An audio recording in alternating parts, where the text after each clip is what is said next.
It's such a beautiful way to like be confident almost like I don't Hmm. want to say validation, but honestly, it really kind of helped me validate my body because from a very early on, we're not really given the power to like your body knows you. Your body knows what you need, so you Yeah. should listen. I wasn't really trusting my body at all. So I was looking information outside of me. So when human design came along, it was a lot about the reflection. I'm also a six, so in the profile is a role model, but there's a lot of reflection. It's the only profile that has like three faces, and I'm in the second phase, which is like on the roof, they call it, but it's about reflection. Good Lord, I am just all about just like going deep down the rabbit hole of remembering what was happening and just kind of seeing how that all ties together. But Mhm. human design kind of helped me validate my feelings from when I knew I need to eat. I needed to eat every couple hours. When I knew that I felt different if I just ate once a day or something. Mhm. And it helps me also see how my children are designed. And again, I love that because we do restrict a lot from children because we think they don't know better, but they do. We are the Yeah. ones that are Yeah. so afraid of everything that we just kind of push. And it brings me back to like the early days where you would have to sit at a table at 7 p.m. and eat everything on your plate or eat that particular food, or else, in our house, it's a little bit more challenging when you're cooking and having foods that, are different for everyone. But Yeah. it really does create for a safer way to follow the body. Welcome back to PCOS Unfiltered. Nourish, heal, thrive. I'm your host, Lindsie, and today's episode is such a good one. If you've ever felt like you're doing all the right things and still wondering, why does this never seem to work for me? Because here's the truth.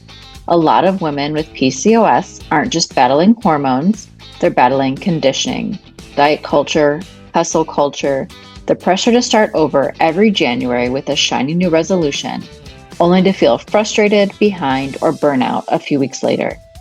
And that's actually the perfect lead in to something I'm really excited about, the Anti Resolution Revolution, happening January 26th through the 31st. This is a free, collaborative, gamified event where you'll receive daily recordings straight to your inbox so you can watch and participate on your own time. No pressure, no life commitments. And the entire goal of this event is to help you finally understand why resolutions fail year after year and what actually needs to change for things to stick. I'll share more about that at the end of the episode, and of course, I'll link everything in the show notes for you. Now, today, I'm joined by Julieta Duvall, a soulful rebel and grounded guide for individuals and families who are dismantling systems that no longer serve them. Julieta is a dedicated mom, entrepreneur, and a seasoned flight attendant of nearly 20 years, living a nomadic lifestyle while helping others reconnect to their own inner rhythm and truth. Julieta uses human design as a practical tool for self-trust, helping people understand their unique blueprint for stress, decision making, energy, rest, and alignment. And in this conversation, we explore how human design can be a powerful companion on a PCOS healing journey, especially when stress, nervous system dysregulation, people pleasing, and overcommitting are part of the picture. We talk about the basics, your type, strategy, and authority, plus how to recognize when you're in alignment versus when you're living in chronic frustration, resentment, or burnout. We also go into how your environment, sleep routines, and even relationship dynamics can impact your stress and your health, and how learning your design can help you advocate for yourself more confidently with providers and in your daily life. Just a reminder, the content shared here on PCOS Unfiltered is for informational and educational purposes only. The views and opinions expressed by the host and guests are not intended to serve as medical advice. Always consult with a qualified healthcare professional before making any changes to your diet, exercise, or treatment plan. The information shared is based on personal experience and expert interviews and is not a substitute for professional medical guidance. As always, take what resonates, leave what doesn't, and use this episode as an invitation to get curious about what your body has been trying to tell you all along. All right, let's dive in.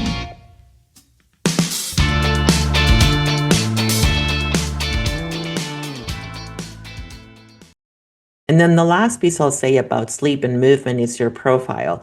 The profile is going to be a fraction looking number that you will get once you get your chart. Could be a 1-3, I'm a 4-6. Do you know your profile? I'm a 2-4. Okay, I love that because Mm-hmm. that is when you're a two, the two it's a hermit, and the four is the networker, the your opportunities come from the people that know you. But the two, and this goes back to conditioning, needs a time of rest. Like there's a hermit period where you go inward Mm-hmm. because you're like making sense of things. Yeah. But going inward, when you tell people, hey, I'm just kind of like in a quiet mode, they're like, well, what's wrong? What is Yeah. wrong? And they're like, do people ask you, like, how do you experience your two? I love to Yeah. hear. So yeah, I mean, and it took me a little while to understand, like even before I knew human design, but for me to understand that I do thrive with my like downtime and quiet time. It we joke, but I mean it's probably true that my husband, he travels quite a bit for work. And now, like with what I do, I am able to go with him, to some places, but I also don't mind when he goes and he travels. And sometimes it's a few days, sometimes it's a week or whatever at a time. And I get my alone time. I get so much done. But I get to, like you said, kind of even just be in my head, just, focus on Yeah, things. And I think that might be even part of why our relationship works so well, you're because absolutely even right. before, yeah, before human design, like when we first met, we've been together almost 9 years, but um, he was traveling a lot more then. And I think it worked. Yeah, But it definitely took a certain point just in my life in general for me to see that it's okay to have yes, that time and be confident enough too, because I think that's especially if you're in a relationship, yes. being confident in that, that you can say like, okay, I'm good with him going off wherever, and I get some time to myself, but I'm going to enjoy it Yes. and make it productive. And yeah, Yes, because that is yeah, exactly when you're a two, hmm is that quiet time that will propel you into your next step. That's when yes, your ideas will come through a little bit more clear, your intuition will kick in and hmm stuff like that. So it's a little different. And you're absolutely right. My husband and I have, been together for almost 20 years, but it was my travels that have kept this relationship together. Because we're yeah. both single definitions, so we're both very independent people. And the wisdom for us was to know that there is a lot of space between us. So in human design, there's another piece where you can put one chart. It's a connection chart or a penta, they call it. So you can put your chart and, your husband's chart together and you create a different body graph. And then there are Oh, different I haven't pieces. heard that one before. It is so juicy. But the names, there are like, I think it's nine different ways that you can be. And some of the names are like a little bit like, but I love just the wisdom to kind of see how you are because a person, whenever you're in the presence of another person, their energy will blend with yours and it may highlight different pieces from your design. You're like, oh, I feel different around this person. So those are always ways to explore. But for us, it was really to know that we have to be intentional about staying connected because there's a lot of space between us.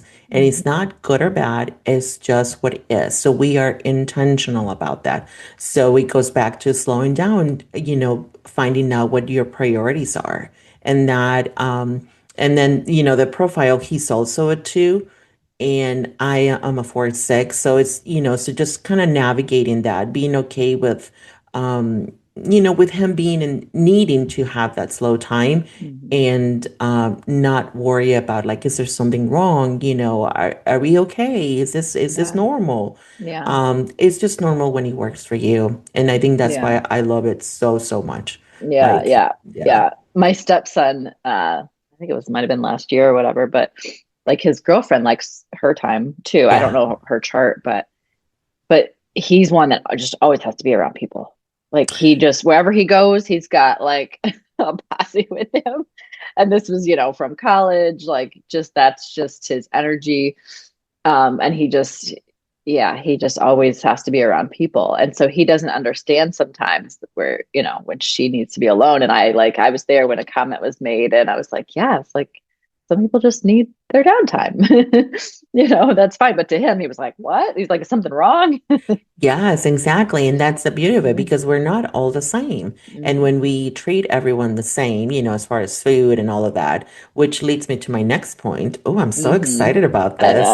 know. It's the environment, in human design. So if you get your body graph, you will see some arrows at the top, and there are four of them, two on the left, two on the right, and they are either pointing to the left or to the right. And what those means is the two on the left are going to give you information about this physical vessel, this physical body. And the ones on the right are about your inner guidance, and how, it's more abstract than, the body. So the transformation goes from the top left, which is how we ingest, how we receive food and information. And when I work with families about transitioning into home education, this is probably the first piece I'll look at because it will kind of give me a little bit of information of how the school system does not work for a person when they're designed to be perhaps in a quiet space. Like, so I have a calm digestion, which that means is like I am designed to have meals in a quiet space, in a Mhm. very calm, cool, and collected. And I absolutely love that. I love eating by myself. I love being at a restaurant by myself in the furthest table you could possibly imagine. Yes. I love being in that space. And I have walked out of places that are too busy for me. But my kids are different. They're the opposite of me. They have a nervous digestion, it's called. And nervous, it doesn't mean like, it just means busy. So they are okay with more sound, with more people, So, and again, this is all experimentation. I've experimented with both, being around their environment, what feels good for them. And sometimes it feels good to me too, but it doesn't always. So those pieces, when you start looking at the variables, I think in human design, those ones are a little bit like further down the line. But if you're for children, I think it can be helpful at the beginning. Like, when they're like toddlers and you're starting to Mhm. look into other things, I think it can be helpful to do that. But for adults, sometimes we're so conditioned to eat one way. And I think I remember in your podcast, you talked about fasting and the yo-yo dieting. So that Mhm. is like, I am not a fasting type of person because I have a busy mind. So I'm designed to be eating every couple hours, and I can feel that, like the shaking. I think you mentioned the shaking and how I feel after I eat Yeah. something. To start paying attention to the signs is exactly, and if you kind of pair that with like human design a little bit, you're like, oh, this works, this doesn't. It's just a beautiful complement of, Mhm. like how you feel in your soul, but also the body. Like, because the body talks to you all the time. Like, it's talking all the time. Oh yeah. We just have to listen. Yep. That's one thing I say so much. Yeah, so I just got back actually from Michigan Oh, with cool. my little nieces. I was up there actually for 2 weeks, for the holiday and everything. But my oldest niece has like an alternating appetite, or I don't know Oh, yeah. if that's, Yep. but Mm-hmm. yeah, so some days it's feast or famine basically. Like some days she just doesn't really want much. And then other days she's like nonstop. I'm like, where are you putting all of that? But they do. My brother and my sister-in-law, are teaching, and now I have a younger niece too. But they're teaching, Yes. yes, listen to your body. Like that's fine. And then they're also not worried about it because the kids are so active. They don't have devices. They are constantly go go go. Doing something. So they're also not trying to restrict anything Yes. by any means. And they understand that, okay, some days she's going to eat a lot, some days she's going to want breakfast, some days she's not going to want much at all. And that's fine. Yes. Yeah. It's such a beautiful way to like be confident almost like I Hmm. don't want to say validation, but honestly, it really kind of helped me validate my body because from a very early on, we're not really given the power to like your body knows you. Your body knows what you need, so you Yeah. should listen. I wasn't really trusting my body at all. So I was looking information outside of me. So when human design came along, it was a lot about the reflection. I'm also a six, so in the profile is a role model, but it's there's a lot of reflection. It's the only profile that has like three faces. And I'm in the second phase, which is like on the roof, they call it, but it's about reflection. Good Lord. I am just all about just like going deep down the rabbit hole of remembering what was happening and just kind of seeing how that all ties together. Hmm. But human design kind of helped me validate my feelings from when I knew I need to eat. I needed to eat every couple hours. When I knew that I felt different if I just ate once a day or something. Hmm. And it helps me also see how my children are designed. And again, I love that because we do restrict a lot from children because we think they don't know better, but they do. We are the Yeah. ones that are Yeah. so afraid of everything that we just kind of push. And he, brings me back to like the early days where you would have to sit at a table at 7 p.m. and eat everything on your plate or eat that particular food or else, in our house, it's a little bit more challenging when you're cooking and having foods that, are different for everyone. But Yeah. it really does create for a safer way to follow the body. And that really Yeah. is what I thrive to here too. It's like listen to your body. What is your body telling you? Do you feel it? Both my children have sacral authority, so they have an immediate yes or no. And Mm. I've been working because I'm not like that. I have to take time. So I usually like I ask them again, like, are you sure? And I'm like, oh my God, stop it, Julieta. Like they do know. Like, it's a clear yes or no. It's fast. I think you Yeah. have a sacral authority too, right? I do. Yeah, Yeah. so it's Yeah. fast, right? Yeah. Yeah. And then, there's still some things as an adult where you still just need to do them, even though you don't want Yes. to necessarily, but, like social events, for example, I'm not one that wants to be in a big room full of people. Like I love connecting, I love Yes. networking and connecting, but I don't want to be in the big room full of people. But there are some times where you have to go to things like that as an adult. But yes, otherwise if it's not an immediate yes or no for me, then yeah. Yeah, it's just you just need to move on. And I love Yeah. that. Yeah, my children are like that. I'm not like that. So I am, like trying to learn to respect that quick yes or no Hmm. and not have to second guess it because I have to wait. I mean, Hmm. for some decisions, I sit on it for a couple of months until it Hmm. kind of keeps showing up to me. I'm like, okay, I think I'm just gonna go ahead and clarity is never really 100% there. So. Hmm. But Yeah. yeah, so the Yeah. variables as far as the environment, and the ones on the left are to the body.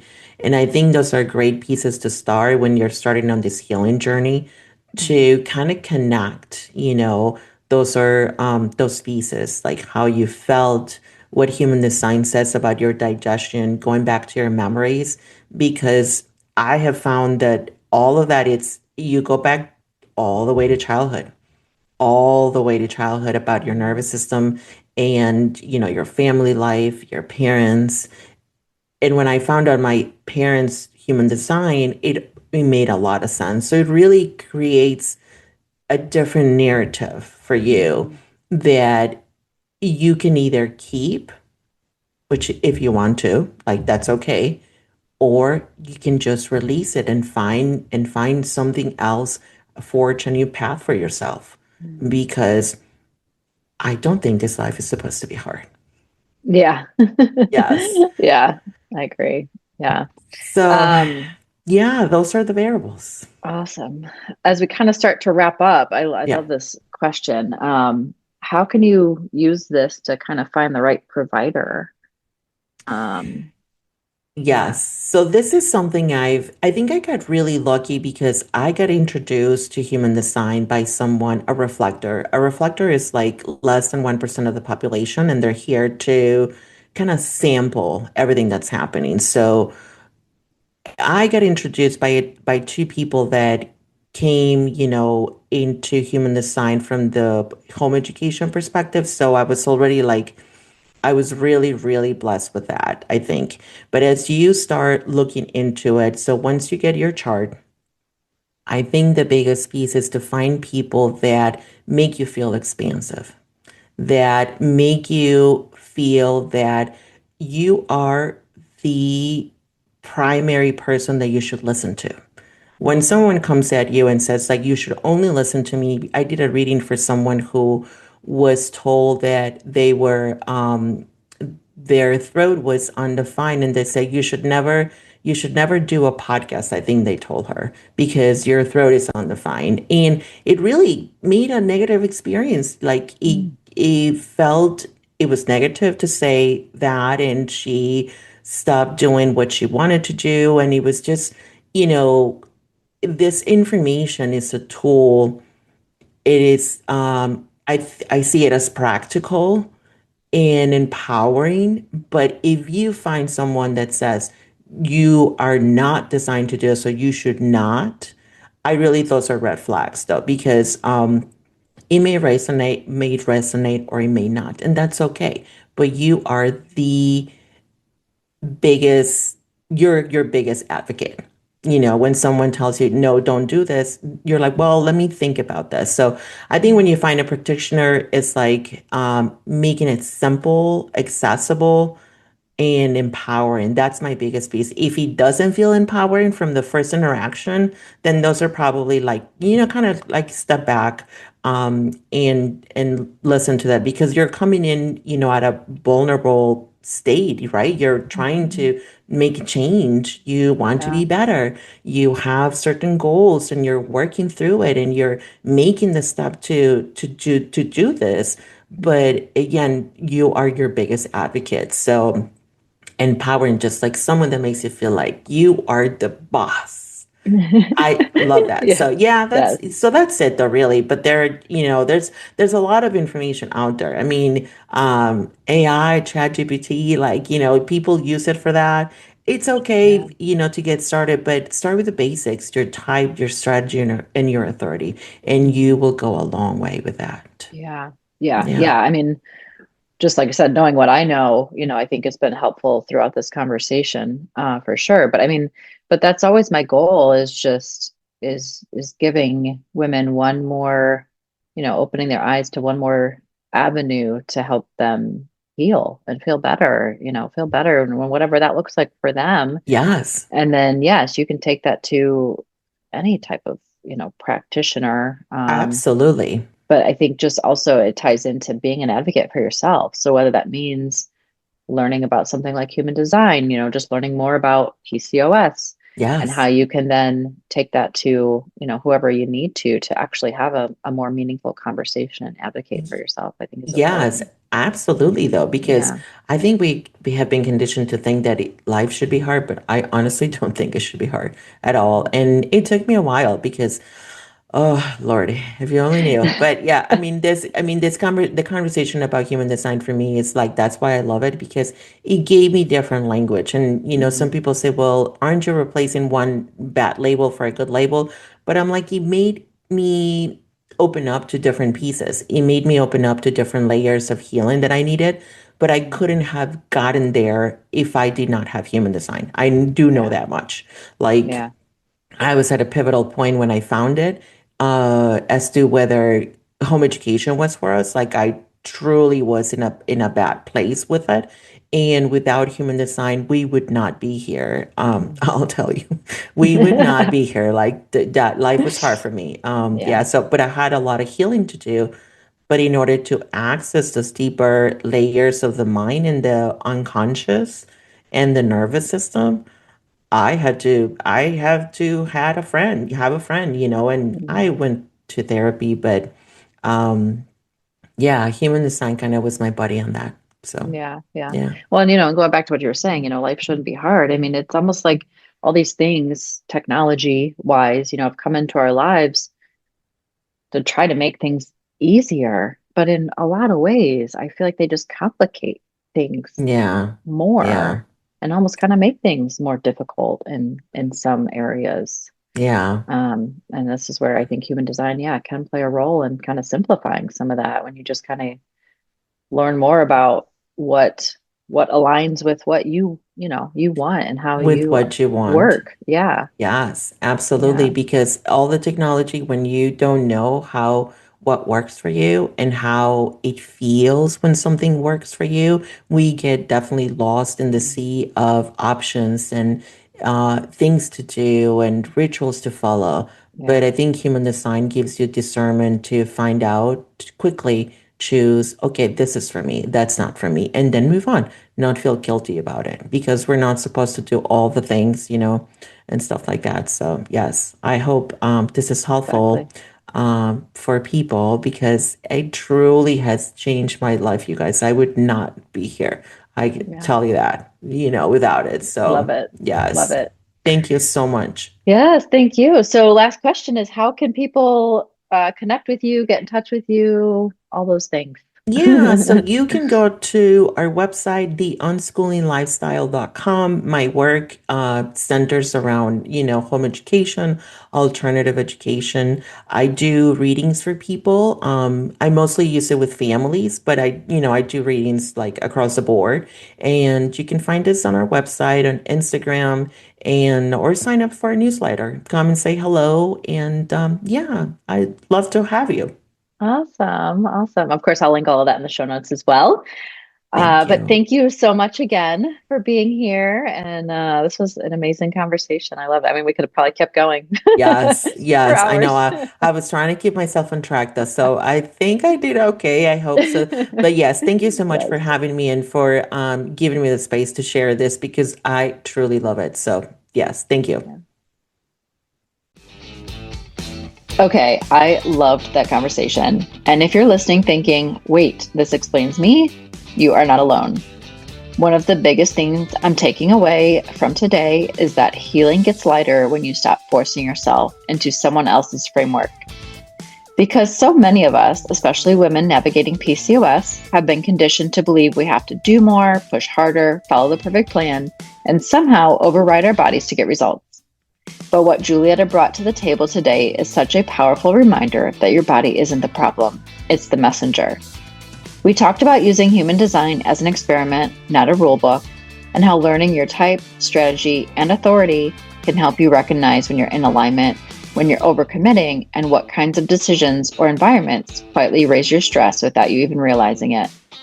And I love the way she tied it back to nervous system regulation, stored stress, and the reality of what works for one woman with PCOS may not work for another because we're not all built the same. If you want to connect with Julieta to learn more, I'll link everything for you in the show notes. And lastly, let's circle back to the anti-resolution revolution. If you're tired of setting New Year's resolutions that don't last, if you've ever felt like you are the problem because motivation fades or life gets in the way, this event is for you.